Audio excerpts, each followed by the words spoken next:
বসো, একটু চুপ করে বসো। আবার চিৎকার করে। যেটা বিষয় হয়েছে, আমরা বেরিয়েছি অনেক দিন পরে দুজনে মিলে একটু ঘুরতে, এদিকে একটু যাবো, একটু মেলা টেলা যাবো, এটাই প্ল্যান আছে। এবার কিট্টুকে আজকে রেখে আসা হয়েছে। ওর কাছে একটা ফোন সেট করে ব্লুটুথ স্পিকারে কানেক্ট করে দেওয়া হয়েছে, আর কলে আছে শুভ। ও চিৎকার করছে কিনা সেটা অবজার্ভ করবার জন্য, তো এই করছে, এই জন্য ফোন কানে নিয়ে হাঁটছে কি না, ও চিৎকার করছে কিনা সেটা বোঝার জন্য। ও থেমে যাবে, এত চিন্তার কারণ নেই। হ্যাঁ, দেখি না কতক্ষণ কি চিৎকার করছো, কতক্ষণ কি করছো। খুব বেশিক্ষণ সময়ের জন্য তো যাচ্ছি না, অসুবিধে কিছু হবে না।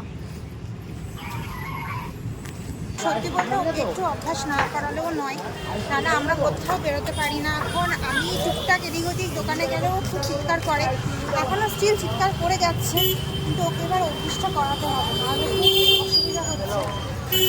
এর জন্য অভ্যাসটা করানোর পন্থায় তোমাদের কাছে যদি কোনো টিপস থাকে অবশ্যই আমাকে কমেন্ট করে জানিও যে তোমরা কীভাবে তোমাদের বাচ্চাকে রেখে গেছো।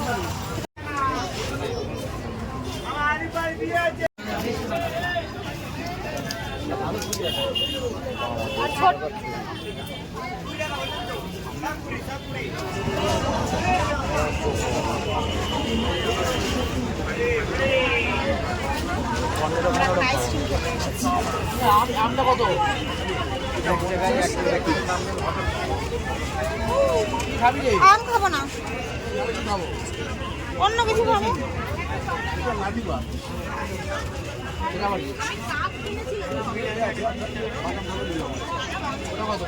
আমার ভালো লাগে না ওটা ওটা ওটা। চকলেটটা খাবো না, আমি খাবো না। হ্যাঁ, তাহলে উপায় ওটাই খাই। হ্যাঁ, যেমন 100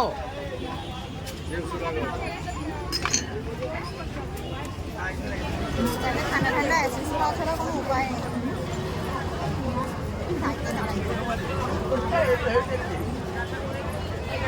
ও মা কি কিউট, খারাপ না।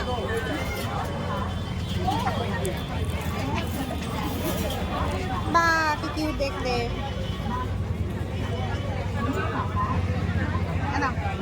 গরমে ঠান্ডা ঠান্ডা আইসক্রিম কেমন খাচ্ছ? আইসক্রিমটা ভালো না। 30 টাকা 40 টাকা দাম পেলো, এর থেকে আমরা কেশরগুলো কিনে নিয়েছি। কি টেস্ট পেস্তাগুলো।